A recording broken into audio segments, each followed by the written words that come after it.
Hello and welcome to Fin24. Today we are speaking to economist and CEO of Roeder and Associates, Edwin Roeder. Well, I'll rather call myself a property economist. Good. Edwin, quickly, what is the Roeder report on the South African property market? Well, the Roeder report is 26 years, nearly 27, end of the year.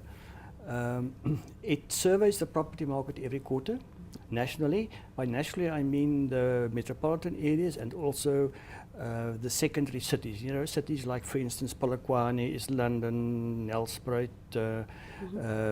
even George. We try to. The moment you go further down in the even smaller towns, then in our surveys don't work. So you need a minimum size city before our surveys work. So yeah, so every quarter we poll our panel of experts, and we ask them things like, for instance, what is the market rental rate for Grade A office buildings in the CBD of Cape Town or in Johannesburg, and so forth and so on.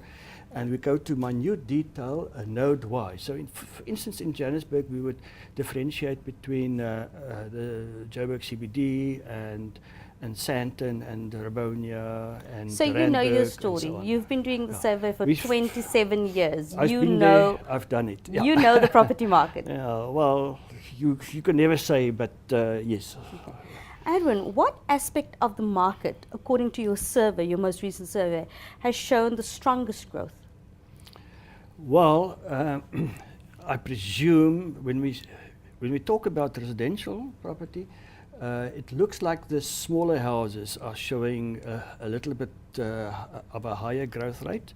Why would you normal. say that is? Well, we presume what's happening is that the consumer out there is under huge pressure financially, and so if you are in a generation which previously hasn't owned a house, and you are a first-time buyer, for instance, well, then you are forced to scale down your expectations. You know, in the olden days, as my mother used to say, the children of today want to start where their parents ended. Yes. Right? Now it looks like this is now coming to an end slowly. No, it's simply a matter pressure. of affordability. Correct. Yeah. And we mustn't forget that for quite a number of years, your new entrants couldn't afford a house because the banks had changed their credit policies drastically after the Great Recession.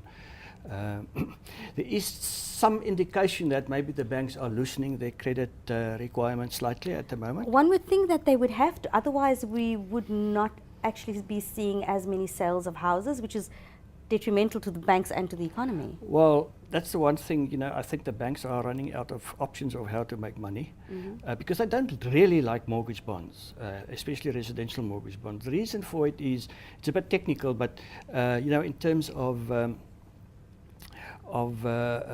requirements by the Basel agreement, Basel 3 now, 2 and 3, they are forced to, well, the objective is to better match the duration of your assets and liabilities as a bank. Now you could imagine on the balance sheet of a bank, the assets are the mortgage loans of say 20 years to the man in the street, right? Whereas their liabilities is the 6-month or 12-month deposit that you and I make in our account.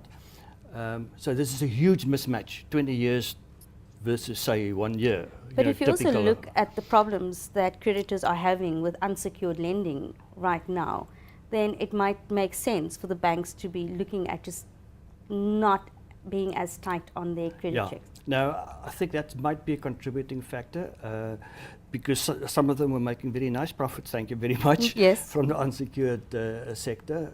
And that is now coming to an end, it seems. They've learned their lesson. Some of them have burnt their fingers.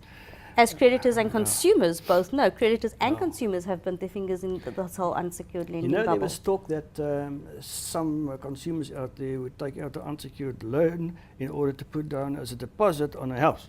Yes, it happened. Now you could imagine how dangerous that is, you know. And so, I don't know. Unsecured loans, big problem.